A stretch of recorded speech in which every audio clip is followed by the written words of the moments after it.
Today we are diving into how France became the 7th richest country in the world and why, in my opinion, is doomed to fail. France boasts a diversified economy. Like most developed countries, around 70% of its production comes from the service sector, mainly finances and tourism. And it's no surprise, France is one of the world's most visited countries thanks to its gastronomy, history, and stunning landscape.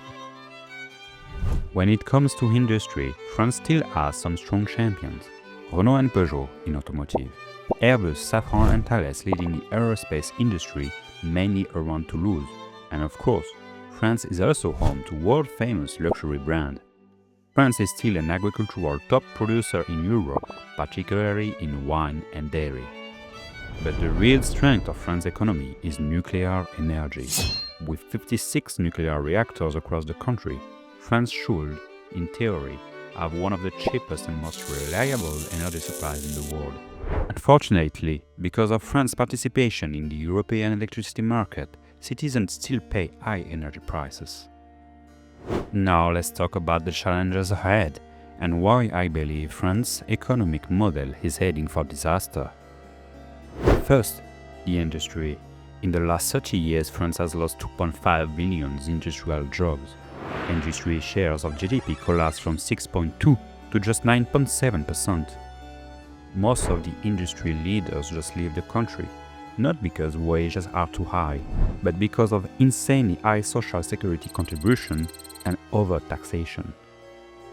Today, nearly half of the entire French GDP is collected by the state through taxes. France neglected its factories and the training of skilled tradesmen for decades. Now, it faces major labor shortages, while millions of young people are stuck in saturated service jobs with little opportunity. Unemployment remains a chronic issue. Agriculture isn't doing any better. Even though French farmers produce some of the best quality food in the world, they are suffocating under crushing regulation, often stricter than those applied to other EU countries.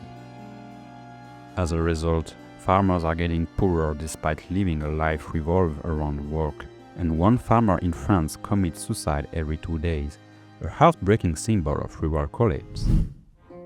Then comes the national debt. France's public debt is a ticking time bomb. Major credit rating agencies have already downgraded France's fiscal rating. Borrowing is now more expensive, and if investor confidence continues to erode, France could trigger a European bond crisis.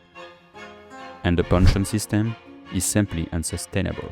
Today's workers are paying for today's retirees, but there just aren't enough workers left. With a decline of natality and with young qualified workers fleeing the country for the prospect of a better income, the imbalance is only getting worse. To compensate, France has imported a large number of immigrants, but the reality is unemployment among immigrants sits at 11%, compared to 7% for the native-born population. This creates deep economic, integration, and social cohesion challenges. Finally, let's talk about France's shrinking political influence. France used to be a co-leader of the European Union alongside Germany, but over the last decade, Germany took the lead economically and diplomatically. Meanwhile, France's endless street protests, massive debt, and slow reform weaken its credibility. On the global stage, France is falling behind in key areas like technology and cybersecurity.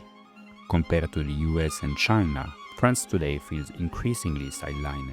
In conclusion, for its shrinking economy, the decline of its industry and soft power, and the constant social crisis the country is facing, France is slowly drifting from being a great power to just another country, with little prospect of reversing the course.